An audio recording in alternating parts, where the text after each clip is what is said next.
Hello students, welcome to Tiwari academy. तो देखिए, अब हम प्रश्नावली 1.3 को हल करेंगे।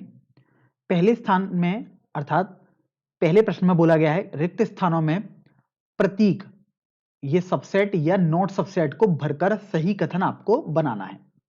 तो देखो, यहां पर मैं सबसे पहले तो इन प्रतीकों का मतलब बता देता हूं कि आखिर इसका और इस प्रतीक का मतलब आखिर क्या है। देखिए, अभी तक आपने केवल दो प्रतीक यहां पर इस अध्याय में सीखे हैं, समुच्चय वाले अध्याय में। एक तो ये मतलब था और एक ये था। ये होता था, इसको हम अंग्रेजी में बोलते थे बिलोंग्स टू, और ये होता था डज नॉट बिलोंग टू। अब मतलब समझ लेते हैं हिंदी में क्या होता है।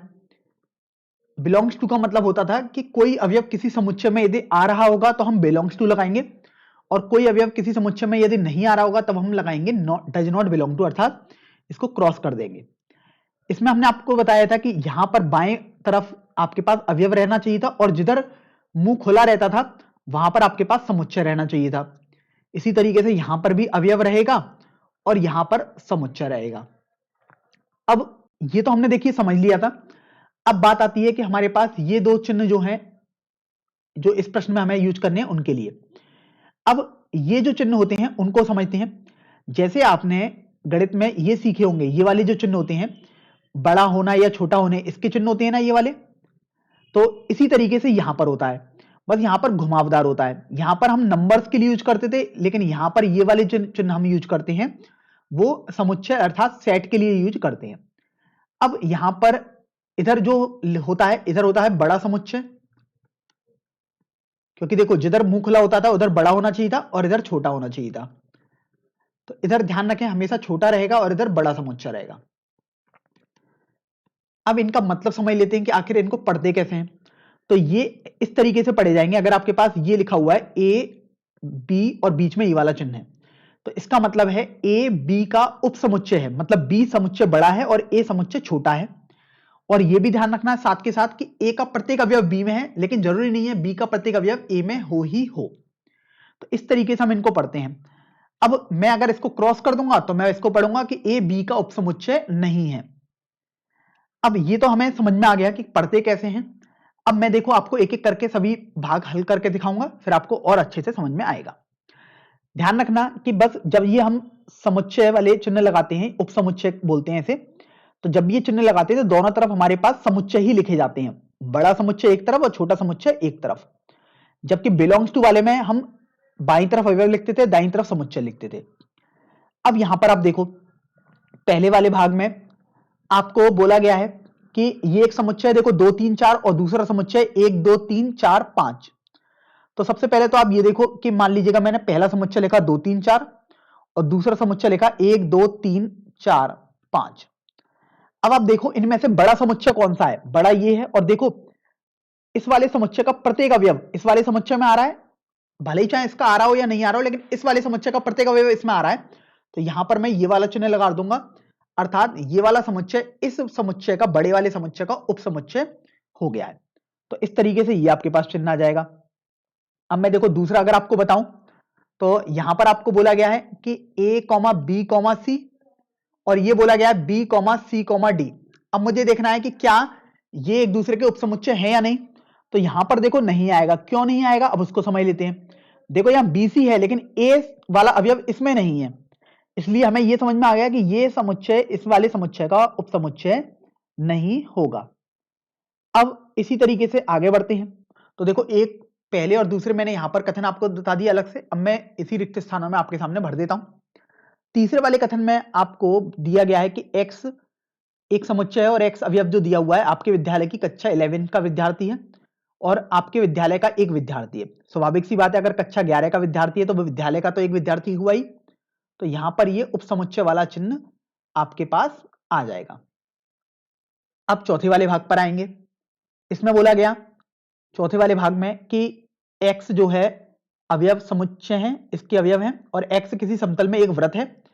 जबकि ये बोला गया है x एक समान समतल में वृत्त है जिसकी त्रिज्या 1 इकाई है। अब सोचिए बड़ा समुच्चय कौन सा है। बड़ा समुच्चय ये हुआ वृत्त वाला, क्योंकि वृत्त में तो हर तरीके की त्रिज्याएं होंगी, जब केवल वृत्त मैंने बोला है। जबकि इधर की तरफ मैंने क्या कर दिया, फिक्स कर दिया कि इसकी त्रिज्या 1 इकाई है। तो यहां पर अब आपके पास ये नॉट सबसेट करके आएगा, तो यहां से आपके पास ये वाला भाग हल हो गया। अब पांचवें वाले भाग पर आता हूं। तो बोला गया कि किसी समतल में एक स्थित त्रिभुज है और इधर बोला गया किसी समतल में स्थित एक आयत है। तो स्वाभाविक सी बात है, त्रिभुज और आयत में तो कोई संबंध होता ही नहीं है, मतलब त्रिभुज आयत का तो उपसमुच्चय हो ही नहीं सकता। तो मैंने यहां पर देखो नॉट सबसेट करके लगा दिया, मतलब सबसेट वाला जो चिन्ह था उपसमुच्चय वाला, उसको क्रॉस कर दिया। आगे आते हैं। तो देखिए अब यहां पर हमें देखना है कि ये छठा वाला भाग, एक्स किसी समतल में स्थित एक समबाहु त्रिभुज है और इधर दिया हुआ है किसी समतल में स्थित एक त्रिभुज है।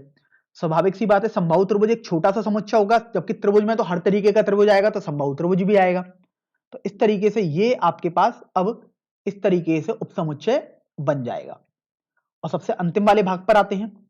इसमें बोला गया है एक समप्राकृतिक संख्या और इधर बोला गया है एक पूर्णांक है। तो पूर्णांक में तो समप्राकृतिक संख्याएं भी आती हैं, तो पूर्णांक बड़ा समुच्चय आया और इस वाले समुच्चय को पूरा का पूरा समाहित करता है। तो इस तरीके से आपके पास ये भी एक उपसमुच्चय का चिन्ह यहां पर लग जाएगा। तो आप देख रहे हैं यहां पर हमने आपको सभी यहां पर बता दिए हैं। मैं यहां पर भी बना देता हूं, ये यहां पर चिन्ह आएगा और ये वाला चिन्ह यहां पर आपके पास इस तरीके से आ जाएगा। चलिए अब हम दूसरे वाले भाग पर आते हैं। दूसरे वाले भाग में आपको देखिए बोला गया है कि जांचना है कि निम्नलिखित कथन सत्य हैं अथवा असत्य हैं। सत्य असत्य हमें जांचना है। और देखो यहां पर हमारे पास कुछ चिन्ह दिए हुए हैं जो मैंने आपको बता चुका हूं पहले ऑलरेडी कि किस चिन्ह का प्रयोग कैसे करना होता है। जैसे आप देखो पहले वाले भाग में आपको बोला गया a, b समुच्चय है और इधर बोला गया b, c, a और बीच में जो चिन्ह लगाया गया है वो है नॉट सबसेट का। अब ये सोचिए कि इधर मैंने बोला था इधर छोटा समुच्चय इधर बड़ा समुच्चय, देखिए a, b क्या इसका उपसमुच्चय है या नहीं। तो देखो a, b का प्रत्येक अवयव इधर की तरफ आ रहा है, बाकी इधर कितने अवयव हैं कितने नहीं है उससे हमें मतलब नहीं है, लेकिन हमें यह पता है कि a, b इसका प्रत्येक अवयव इधर की तरफ आ रहा है, मतलब ये बड़ा समुच्चय है। तो यहां पर तो लिखा हुआ है ये उपसमुच्चय इसका नहीं है, जबकि ये तो उपसमुच्चय होना चाहिए। तो इस तरीके से ये जो आपके पास कथन है वो एक असत्य कथन हो जाएगा। इस बात का आपको विशेष ध्यान रखना है। अब दूसरे वाले भाग पर आ जाते हैं। देखिए दूसरे वाले भाग में आपको बोला गया है कि a, e और देखो इधर सबसेट अर्थात उपसमुच्चय का चिन्ह और बोला गया x सच दैट x अंग्रेजी वर्णमाला का एक स्वर है। अब अंग्रेजी वर्णमाला के देखिए 5 स्वर होते हैं, a, e, i, o, u। अब 5 स्वर होते हैं तो उनमें से देखिए आपको इधर क्या दिया हुआ है a, i। तो सोचिए क्या ये a, i इस वाले दाहिनी तरफ जो समुच्चय लिखा है उसमें उपस्थित है या नहीं है। तो बिल्कुल उपस्थित है, क्योंकि इधर तो 5 स्वर लिखे हुए हैं एक तरीके से, यहां पर तो 2 ही स्वर लिखे हुए हैं। अगर मैं इसको थोड़ा सा सिंप्लीफाई करूं तो ये लिखा हुआ है a, e जो ये समुच्चय है ये उपसमुच्चय है a, e, i, o, u का।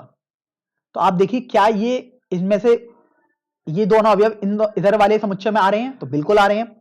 तो हाँ ये कथन आपके पास बिल्कुल सत्य हो जाएगा। दूसरा वाला भाग आपके पास हो गया। बस एक बात ये ध्यान रखें, वैसे तो देखिए हमने सत्य आपको बता दिया, ध्यान रखें हो सकता है कुछ छात्रों को ये संदेह हो कि ये तो अवयव लिखे हैं, समुच्चय कैसे हम बोल पा रहे हैं। जब भी मझले कोष्ठक के अंदर अवयव आ जाएंगे तो हम उसे समुच्चय का नाम दे देते हैं। अगर ये लिखा होता केवल a तो हम बोलते अवयव है, लेकिन अगर हमने इस तरीके से बना दिया तो अब ये समुच्चय हो गया जिसका अवयव a हो गया। इस बात का विशेष ध्यान रखेंगे। तीसरे वाले भाग पर आते हैं। इसमें बोला गया है कि 1, 2, 3 और उपसमुच्चय है 1, 3, 5 का। तो चलिए इसको भी लिख लेते हैं। यहां पर देखिए हमने लिख दिया 1, 2, 3 इधर उपसमुच्चय का चिन्ह और 1, 3, 5। अब आप ये देखो कि इधर हमने बताया था आपको छोटा समुच्चय रखना होता है इधर की तरफ, इधर बड़ा समुच्चय। सोचिए क्या 1, 2, 3 सभी आ रहे हैं इधर की तरफ? बिल्कुल नहीं आ रहे, क्योंकि 1, 3 तो आ रहे हैं लेकिन 2 तो नहीं आ रहा ना।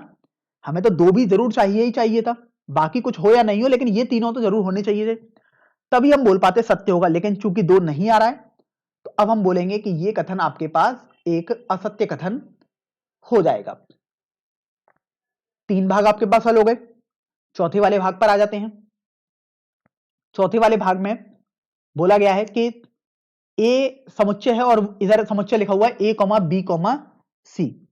तो मैं चलिए इसको लिख देता हूं। अब देखिए यहां पर चूंकि मझला कोष्ठक लग गए हैं तो ये समुच्चय तो हैं, अब ये देखना है कि क्या इधर इस वाले समुच्चय का एक अवयव है और इधर देखो क्या ए आ रहा है, तो हाँ ए आ रहा है, अर्थात ये आपके पास एक सत्य कथन हो जाएगा। तो इस तरीके से आपने देखो चौथा वाला भाग हल कर दिया। अगले भाग पर आ जाते हैं, भाग संख्या 5 पर। तो भाग संख्या 5 में देखिए आपको बोला गया है कि ए है इधर समुच्चय और इधर है ए कॉमा बी कॉमा सी। अब यहां पर देखो ये काफी अच्छा सवाल है जिसमें बच्चे काफी ज्यादा कंफ्यूज होते हैं, अर्थात संदेह की स्थिति में आते हैं। आपके पास कुछ इस तरीके से दिया हुआ है। अब यहां पर मैं आपको देखो क्या समझाना चाह रहा हूं उसको समझिए।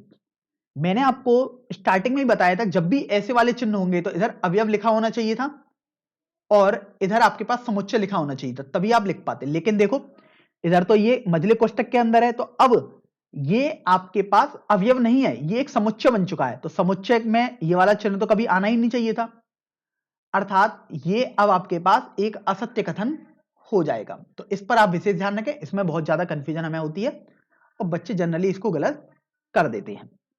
तो ये असत्य कथन हो गया। अब देखिए छठे वाले में आपको बोला गया है कि इधर लिखा हुआ है x अवयव है उस समुच्चय के और x संख्या 6 से कम एक समप्राकृतिक संख्या है, और इधर लिखा हुआ है x एक प्राकृतिक संख्या है जो संख्या 36 को विभाजित करती है। तो देखो मैं क्या करता हूं, अभी छठा वाला समुच्चय बना लेता हूं दोनों में। इसमें बोला गया आपको कि 6 से कम एक सम प्राकृतिक संख्या, देखिए 6 से कम एक सम प्राकृतिक संख्या देखिए कौन कौन सी हो सकती है हमारे पास, 2 4। अब इधर देखते हैं कौन कौन से अवयव हमारे पास आएंगे समुच्चय में। हमको बोला गया एक ऐसी प्राकृतिक संख्या जो 36 को विभाजित करती है। तो देखो 1 हो सकती है, 2 हो सकती है, 3 हो सकती है, 4 हो सकती है, 6 9 12 18 और 36 ये हो सकता है। अब देखो इधर की तरफ मुंह खुला हुआ मतलब ये बड़ा समुच्चय, ये छोटा है। अब देखिए 2,4 क्या इधर आ रहे हैं, हाँ तो बिल्कुल आ रहे हैं। बाकी कुछ इधर आ रहा है या नहीं आ रहा है वो हमें मतलब नहीं, हमें इन 2,4 से मतलब है क्या ये दाईं तरफ आ रहे हैं समुच्चय में। तो आपको समझ में आ रहा है हाँ ये तो ऐसा आ रहे हैं। तो इस तरीके से अब ये आपके पास उपसमुच्चय हो जाएगा, अर्थात ये वाला कथन आपके पास सत्य कथन हो जाएगा। अब देखिए हम अगले प्रश्न की ओर बढ़ते हैं, प्रश्न संख्या 3 की तरफ। देखिए इस प्रश्न में हमें बोला गया है कि मान लीजिए ए एक समुच्चय है जिसके अवयव है 1, 2, 3, 4। ये देखो इसके अंदर लिखा हुआ है ये अवयव की तरह काउंट होगा, ध्यान रखें, और 5। हमसे बोला गया निम्नलिखित में से कौन सा कथन सही नहीं है और क्यों नहीं है।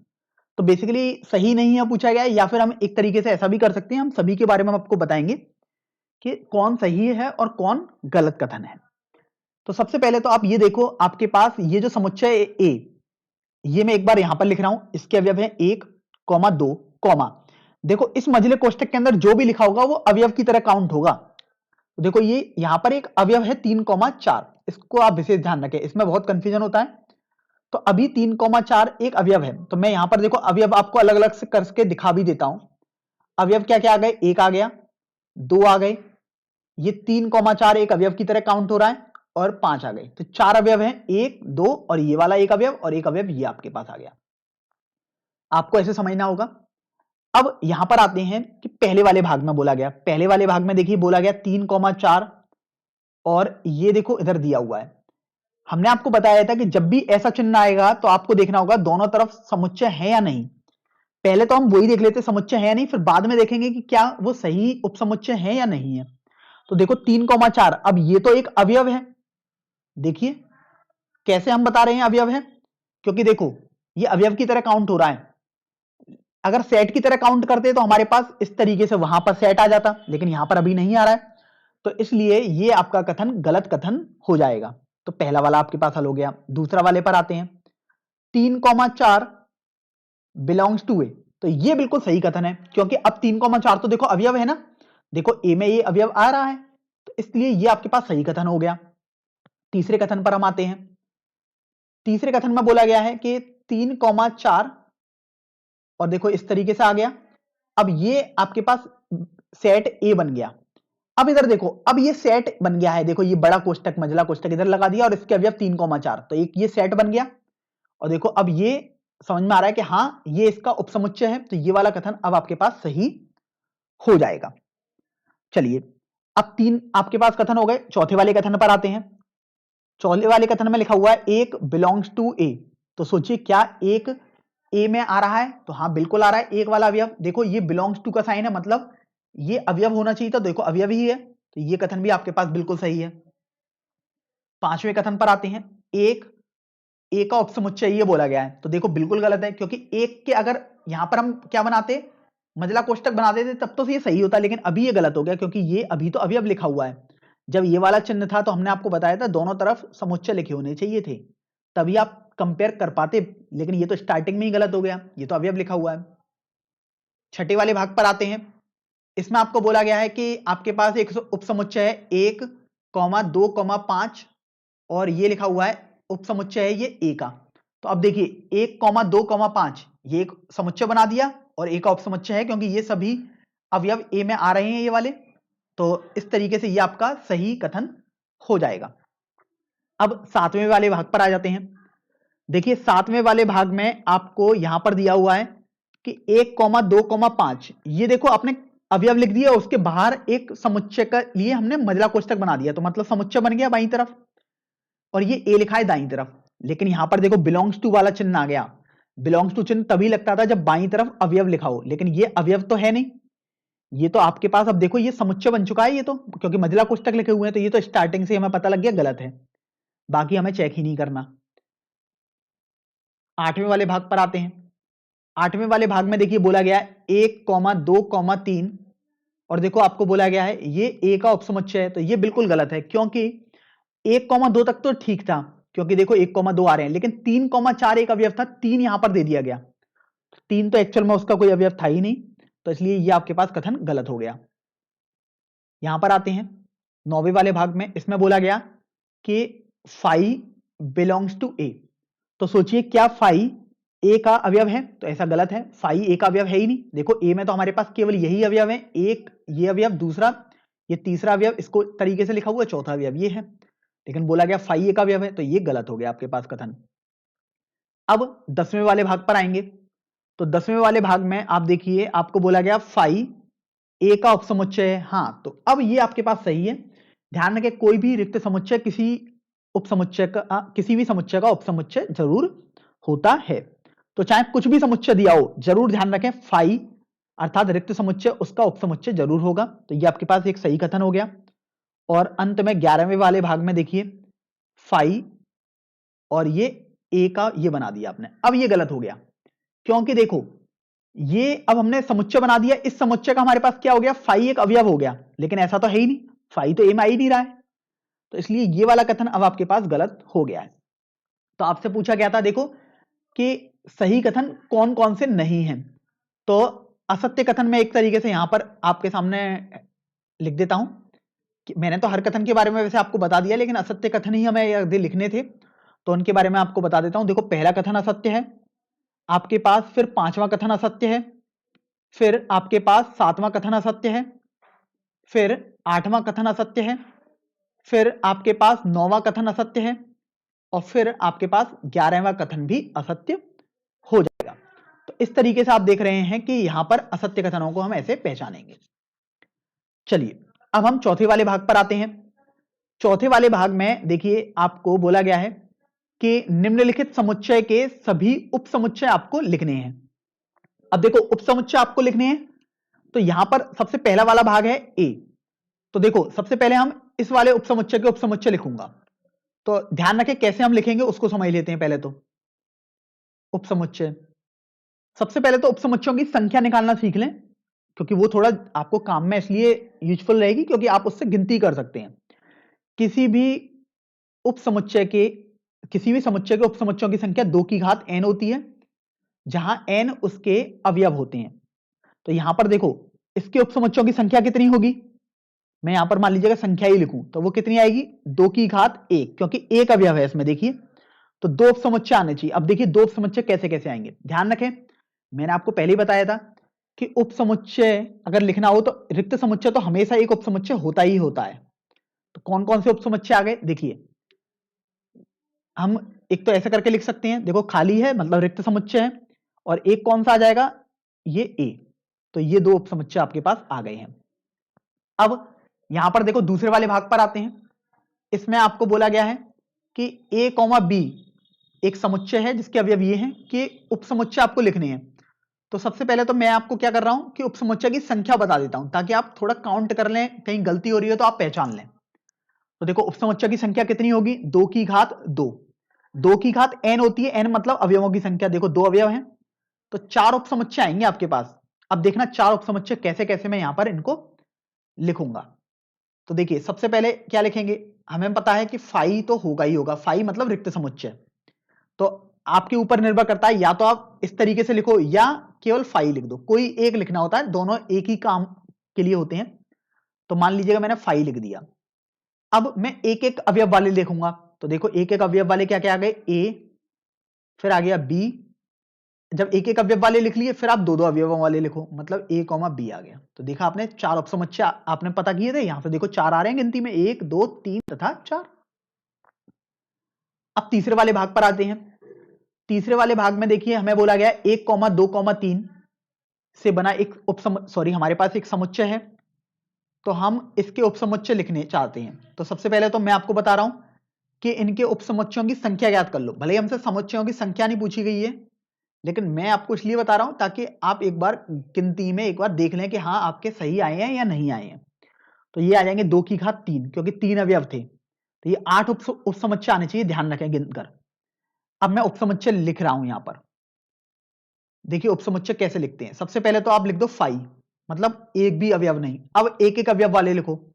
एक अवयव वाला देखो 2 आ गया, केवल एक अवयव वाला लिखना है तो 3 आ गए। अब एक एक अवयव वाले सब लिख दिए। अब दो दो अवयवों वाले सभी केस बनाओगे। देखो 1 कॉमा 2 आ गए, 2 अवयव लिख रहा हूं। देखो 2 अवयवों वाला एक और मिल जाएगा, 1 कॉमा 3, और 2 अवयव वाला देखो 2 कॉमा 3 भी आ जाएगा। जब आपने ये लिख दिया 2 अवयव वाले सभी लिख दिए, अब 3 3 अवयवों वाले लिखो। तो 3 अवयव वाला तो 1 कॉमा 2 कॉमा 3 ही मिलेगा। तो अगर आप काउंट भी करना चाहें तो देख सकते हैं, एक उपसमुच्चय 2 3 4 5 6 7 तथा 8। तो देख रहे हो आप 8 उपसमुच्चय आए हैं आपके पास और 8 ही आने चाहिए थे। तो इसलिए आपको पता लग गया, यहां से हम ऐसे इसको पता करते हैं कि 8 आया है तो हमारे पास 8 ही उपसमुच्चय आने चाहिए थे। अब यहां पर आते हैं अगले वाले भाग पर, अर्थात भाग संख्या 4 पर। इसमें आपको बोला गया फाई, फाई बोला गया है। तो अब देखो यहां पर फाई बोला गया है, मतलब फाई में तो एक भी अवयव नहीं होता, फाई मतलब रिक्त समुच्चय होता है। तो पहले मैं इसके उपसमुच्चयों की संख्या देख लेता हूं। तो सोचिए इसके उपसमुच्चयों की संख्या कितनी होनी चाहिए। इसमें चूंकि एक भी अवयव नहीं है, मतलब 0 अवयव है, तो 2 की घात 0 होनी चाहिए, अर्थात 1 होनी चाहिए। और इसका एक उपसमुच्चय अब देखो क्या होगा। हमको पता है कि फाई तो स्वयं उपसमुच्चय होता ही होता है किसी ना किसी समुच्चय का। तो फाई देखो इसका भी एक उपसमुच्चय बन जाएगा यहां से। तो इस तरीके से आपका यह प्रश्न आसानी से हल हो जाएगा। चलिए अब हम 5वें प्रश्न पर आते हैं। इसमें बोला गया है कि पी ए के कितने अवयव हैं यदि ए बराबर आपके पास 5 दिया हुआ है। तो सबसे पहले तो आप ये देखो कि आपके पास एक टर्म आ रहा है पी ए, इसका पहले मतलब समझ लेते हैं। पी ए का मतलब देखिए क्या होता है। अगर ए आपके पास कोई समुच्चय है तो पी ए का मतलब होता है ए का घात समुच्चय। अब फिर आप बोलेंगे कि घात समुच्चय क्या होता है। तो देखो घात समुच्चय क्या होता है, अगर आपने जितने भी उपसमुच्चय लिखे हैं और उनके बाहर एक मंझला कोष्ठक लगा दो तो वो एक घात समुच्चय बन जाएगा। अर्थात ए का घात समुच्चय ए के सभी उपसमुच्चयों का भी एक समुच्चय होता है। तो अब जैसे ये देखो हमारे पास ए क्या है, फाई है, मतलब ए हमारे समझ में आ गया कि रिक्त समुच्चय है। तो ए के सबसे पहले उपसमुच्चय लिखो। तो ए के उपसमुच्चय क्या आ जाएंगे आपके पास, फाई हो गया। अगर कोई छात्र फाई के बजाय कुछ इस तरीके से लिखना चाहता है, मान लीजिएगा उसने ये लिखा ऐसे करके, तो वो ये भी लिख सकता है। ध्यान रखें कोई एक चीज लिखनी है, कुछ भी लिख सकते हैं। तो ए का उपसमुच्चय आपके पास आ गया। ध्यान रखें रिक्त समुच्चय का रिक्त समुच्चय ही एक उपसमुच्चय होता है। अब हमें हमें तो पी ए लिखना है, या मैं बोल सकता हूं कि ए का घात समुच्चय, क्योंकि पी ए का मतलब ही ये होता है कि ए का घात समुच्चय। तो अभी देखो ये एक क्या है, समुच्चय लिखे थे उपसमुच्चय। तो अगर मैं इन उपसमुच्चयों का भी एक समुच्चय बना दूं, अर्थात समुच्चय बनाने के लिए तो मुझे मंझला कोष्ठक लगाना होता है, तो मैं क्या करूंगा इस तरीके से लिख दूंगा। देखो ये जो उपसमुच्चय था इसके बाहर मैंने मंझला कोष्ठक लगा दिया तो एक घात समुच्चय बन गया, अर्थात पी ए बन गया। या मैं इसको इस तरीके से भी लिख सकता हूं, देखो ये तो मेरे पास पहले से ही था, अब इसके बाहर मैंने मझला कोष्टक लगा दिया, तो ये भी मैं लिख सकता था। तो आप किसी भी तरीके से दर्शा सकते हैं, लेकिन आपसे पी ए नहीं पूछा गया है, आपसे पूछा गया है इसमें कितने अवयव हैं। तो पी ए में अवयव आपको देखने हैं कि आखिर अवयवों की संख्या कितनी है। तो अवयवों की संख्या आप देख लो यहां से कितनी है, मझला कोष्टक के अंदर देखो कितने अवयव लिखे हैं, एक अवयव लिखे हैं, तो एक आपके पास आंसर हो जाएगा, अर्थात पी ए में एक अवयव आएगा। अगर आप यहां से देखना चाहते थे तो देखो इस मझला कोष्टक के अंदर देखो ये एक अवयव लिखा हुआ है। अब ऐसा नहीं सोचना है ये किस तरीके का अवयव है, ये अच्छा नहीं लग रहा देखने में, ऐसा हमें कुछ नहीं सोचना है, हमें तो केवल अवयवों की संख्या दिखानी थी, अर्थात मझले कोष्टक के अंदर देखना था कि क्या क्या लिखा हुआ है। तो हमने देख लिया कि एक अवयव यहां पर आपके पास आ जाएगा। चलिए अब हम क्या करते हैं, प्रश्न संख्या 6 पर आ जाते हैं। प्रश्न संख्या 6 में आपको बोला गया है कि निम्नलिखित को अंतराल रूप में आपको लिखना है। अब देखिए यहां पर आपके पास 4 भाग हैं, आपको अंतराल रूप में लिखना है। अब अंतराल भी देखिए 2 तरीके के होते थे और उनका भी अगर हम पार्ट करें तो 4 तरीके के अंतराल आपको समझ में आएंगे। तो मैं देखो यहां पर आपको सबसे पहले समझा देता हूं कि कैसे कैसे अंतराल होते हैं और किस किस से उसको प्रदर्शित किया जाता है। 2 तरीके के अंतराल होते हैं, एक होता है विवृत और एक होता है संवृत। अब उसको पहले मैं आपको समझा देता हूं विवृत और संवृत क्या होता है। विवृत अंतराल और एक यहां पर होता है संवृत।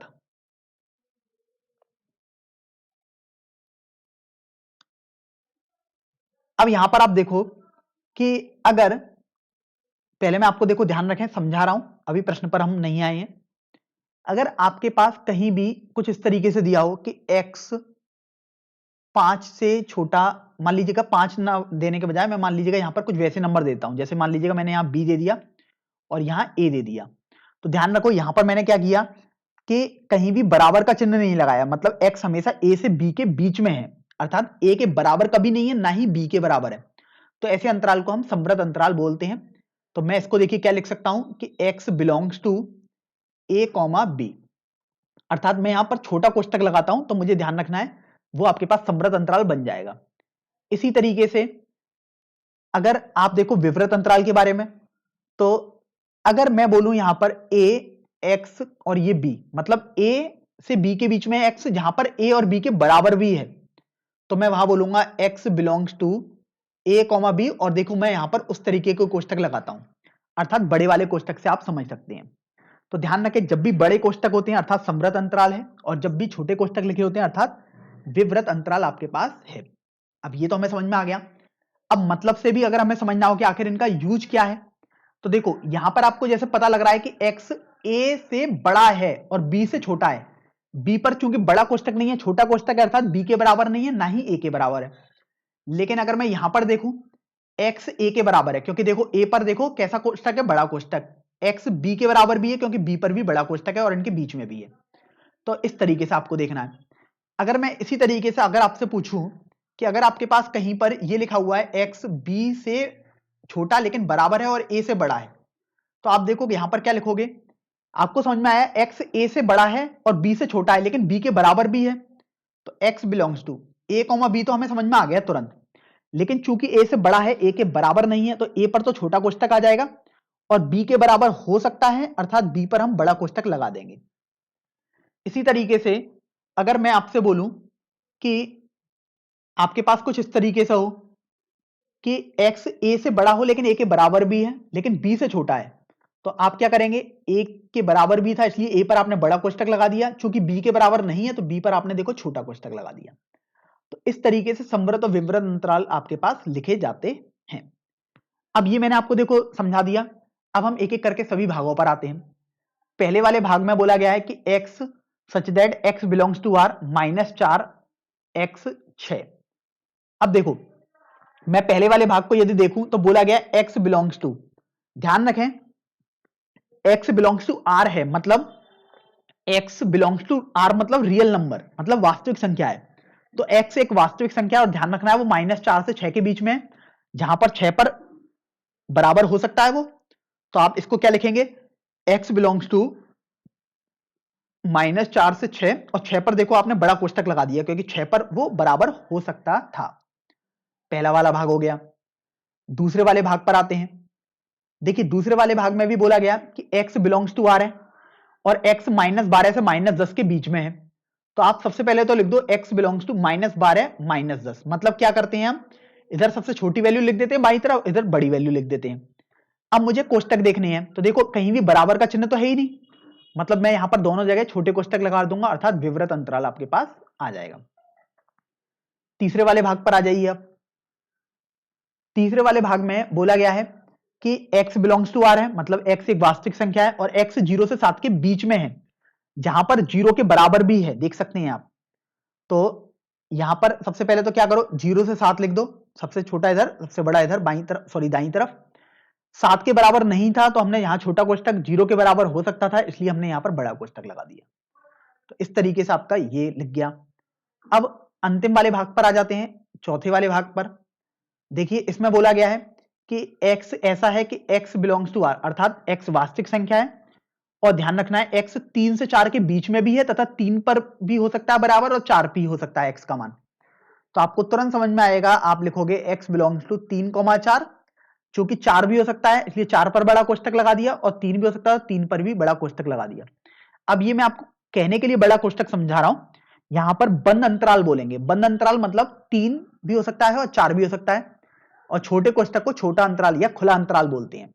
जैसे मैं यहां पर अगर आपको समझाता है, इसको क्या पढ़ेंगे, तो इसको पढ़ेंगे x 0 से 7 के बीच में है, यहां पर 0 पर बंद अंतराल है और 7 पर खुला अंतराल है। यहां पर पढ़ेंगे -4 से 6, यहां पर 6 पर बंद अंतराल है और -4 पर खुला अंतराल है, अर्थात x -4 नहीं हो सकता लेकिन 6 हो सकता है। इसी तरीके से यहां पर पढ़ते x -12 से -10 के बीच में है और दोनों जगह खुला अंतराल है, अर्थात -12 और -10 नहीं हो सकता। और ये आपके पास हो जाएगा x 3 से 4 के बीच में है, जहां पर 3 और 4 हो सकता है, अर्थात 3 और 4 पर बंद अंतराल हो जाएगा। अब देखो हम अगले प्रश्न पर आ जाते हैं, प्रश्न संख्या 7 पर। इसमें बोला गया निम्नलिखित अंतरालों को समुच्चय निर्माण रूप में हमें लिखना है। मतलब जैसे हमने प्रश्न संख्या 6 जो किया, बस उसमें हमें उल्टा करना है, यहां पर इसका हमें ध्यान रखना है। अब देखो पहले वाले भाग में आपको बोला गया -3,0 और देखो -3 पर भी खुला अंतराल है और 0 पर भी, इसका मतलब -3 और 0 तो बीच में नहीं आ रहे हैं।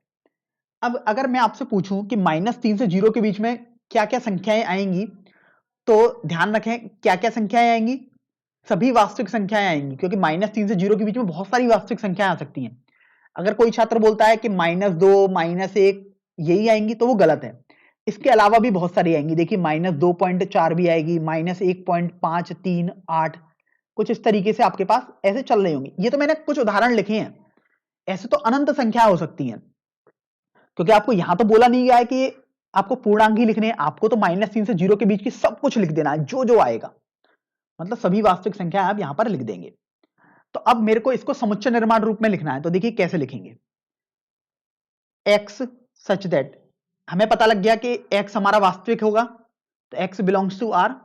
और ध्यान रखना है, अब देखो हमारे पास क्या है कि -3 से 0 के बीच में है, क्योंकि खुला अंतराल है, मतलब ना तो -3 हो सकता है ना ही 0 हो सकता है। तो मैंने क्या कर दिया, 0 से छोटा और -3 से बड़ा। बस ये मेरा पहले वाले भाग का उत्तर हो जाएगा। दूसरे वाले पर आते हैं। दूसरे वाले पर बोला गया 6,12 और देखो बंद अंतराल है दोनों तरफ, मतलब 6 भी आ सकता है और 12 भी आ सकता है। तो देखिए आ जाएगा x सच दैट, मतलब x ऐसा है कि वास्तविक है और x का मान 12 से कम है और 6 से ज्यादा है, और साथ साथ देखो 6 भी हो सकता है और 12 भी हो सकता है, क्योंकि यहां पर बड़े कोष्टक लग रहे थे इसलिए मैंने देखो यहां पर बराबर भी कर दिया। तीसरे वाले भाग पर आ जाते हैं। तीसरे वाले भाग में देखिए आपको यहां पर दिया हुआ है 6 पर खुला कोष्टक और 12 पर बंद कोष्टक, अर्थात बंद अंतराल है। तो यहां पर देखो x सच दैट, मतलब x ऐसा है कि x एक वास्तविक संख्या है और कहां से कहां के बीच में है, तो देखो ये समझ में आ गया, 12 से छोटा और 6 ये आपने लिख दिया, बड़ा हो गया 6 से। अब 12 पे चूंकि बड़ा कोष्टक है, अर्थात 12 के बराबर वो हो सकता था, 6 पर नहीं लगाएंगे क्योंकि 6 पर छोटा कोष्टक है, तो 6 के बराबर वो नहीं हो सकता था, इसलिए मैंने इसको ऐसा ही रहने दिया। अब आ जाते हैं चौथे वाले भाग पर। चौथे वाले भाग में दिया हुआ है -23,5, इसको क्या लिखेंगे, x such that x belongs to r, अर्थात x ऐसा है कि वास्तविक है और x 5 से छोटा है, -23 से बड़ा है। अब देखिए कहां पर बंद अंतराल है हमारे पास बंद अंतराल है -23 पर, अर्थात x -23 हो सकता है। तो हमने यहां पर देखो बड़ा कर दिया बराबर, और 5 पर हमने देखो ऐसे ही रखा। तो इस तरीके से ये आपके पास चौथे वाले भाग का उत्तर हो जाएगा। चलिए अब हम क्या करते हैं, प्रश्न संख्या 8 पर आ जाते हैं।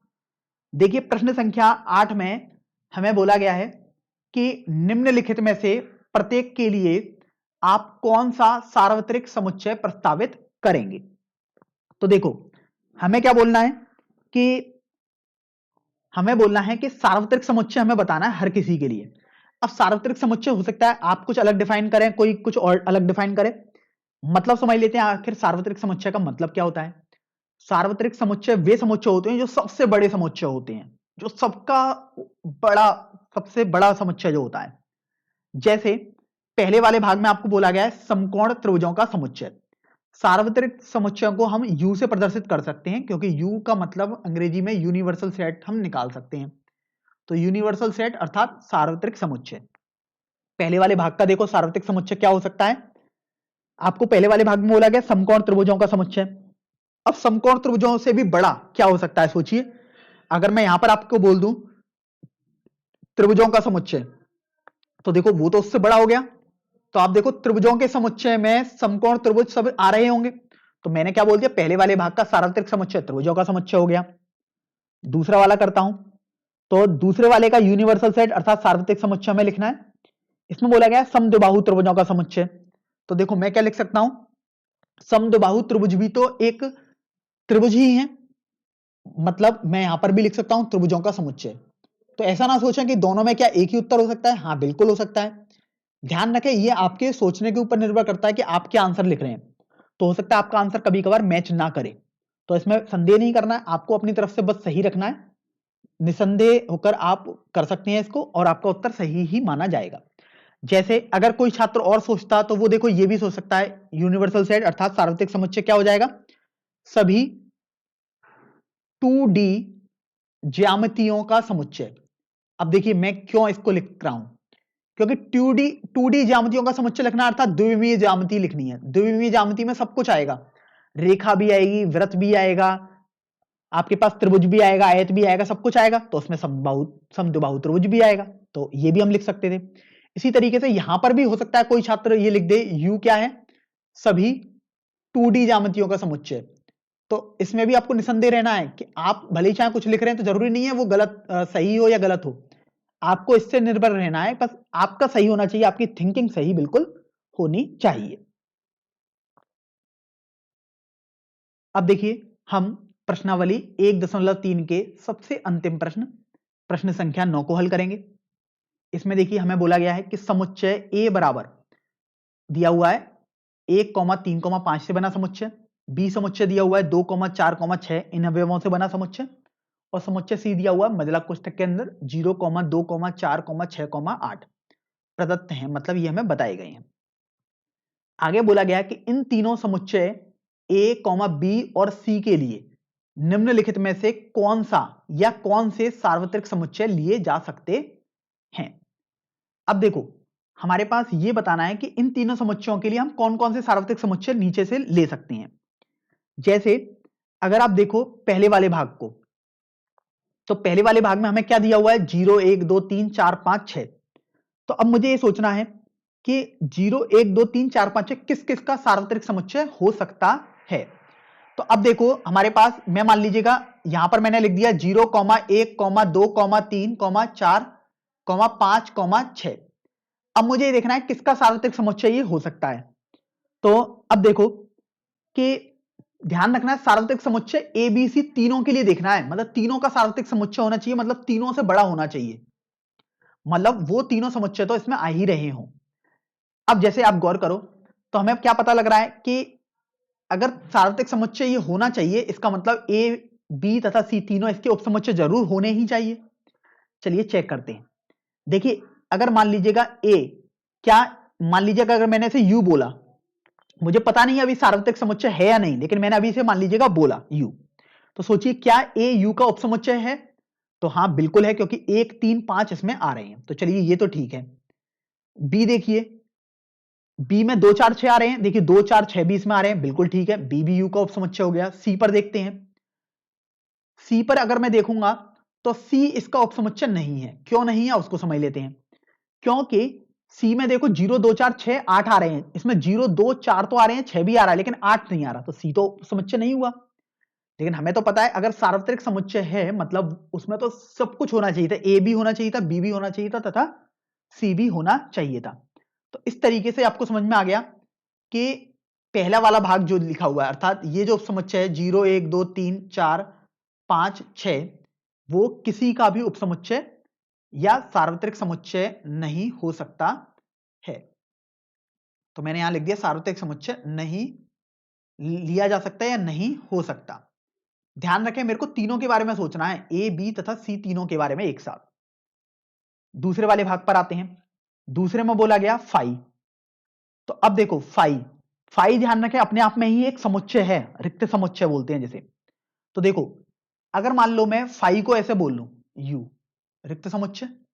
अब सोचिए कि क्या रिक्त समुच्चय ए का सुपरसेट मतलब बड़ा समुच्चय है क्या अधिसमुच्चय? नहीं है।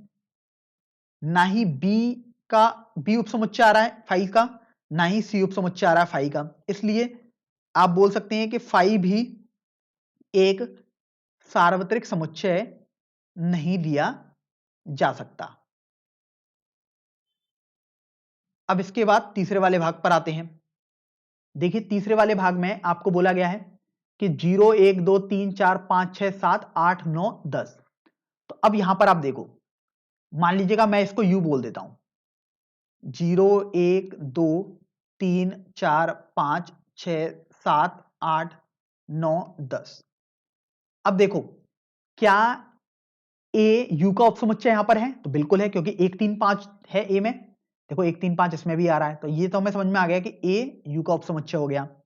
बी में था आपके पास 2 4 6, तो देखो 2 4 6 यहां पर भी आ रहा है, तो बी भी आपका उपसमुच्चय हो गया यू का। अब सी पर आते हैं। सी में था आपके पास 0 2 4 6 8। अब देखिए इसमें 0 भी है, 2 भी है, 4 भी है, 6 भी है और 8 भी है, तो सी भी उपसमुच्चय होगा यू का। तो आपने देखा कि तीनों यू के उपसमुच्चय मिल गए। इसलिए अब जो आपके पास उपसमुच्चय यहां पर दिया हुआ था तीसरे वाले भाग में, जो कि था 0 1 2 3 4 5 6 7 8 9 10, ये आपके पास सार्वत्रिक उपसमुच्चय हो सकता है अगर आप लेना चाहें तो। वैसे तो सार्वत्रिक उपसमुच्चय होगा। चलिए अब हम चौथे वाले भाग पर आते हैं। चौथा मतलब अंतिम वाला भाग। इसमें बोला गया है 1 से लेकर 8 तक आपके लिए बोला गया है। तो चलो मैं यहां पर इसको लिख लेता हूं। मान लीजिएगा इसको मैंने यू बोल दिया, तो क्या क्या अवयव हो गए? 1 2 3 4 5 6 7 8। अब यहां पर आप देखो कि क्या ए यू का उपसमुच्चय है? चलिए देखते हैं। ए में हमारे पास अवयव हैं 1 3 5, तो देखिए 1 3 5 इसमें आ रहे हैं, बिल्कुल सही है। क्या बी यू का उपसमुच्चय हो सकता है? तो चलिए उसको भी देखते हैं। बी में हमारे पास क्या क्या अवयव हैं? 2 4 6 हैं, तो 2 4 6 तो देखो इसमें भी आ रहे हैं, बिल्कुल सही है। क्या सी यू का उपसमुच्चय हो सकता है? अब इसको हमें पहचानना है, तो देखो सी के लिए चेक करते हैं। सी में हमारे पास कौन कौन से अवयव हैं? 0 2 4 6 8, लेकिन आपने देखा 2 4 6 8 तो आ रहे हैं, लेकिन 0 तो इसमें आ ही नहीं रहा, अर्थात सी यू का उपसमुच्चय नहीं है। इसलिए अब तीनों होने चाहिए तो उपसमुच्चय, तभी तो आप बोलते सार्वत्रिक समुच्चय है। तो अब आप बोलेंगे कि 1 2 3 4 5 6 7 8, यहां पर ये आपके पास सार्वत्रिक समुच्चय नहीं हो सकता है। तो इस तरीके से आप पता करेंगे कि कौन सा समुच्चय सार्वत्रिक समुच्चय हो सकता है या कौन सा नहीं हो सकता है।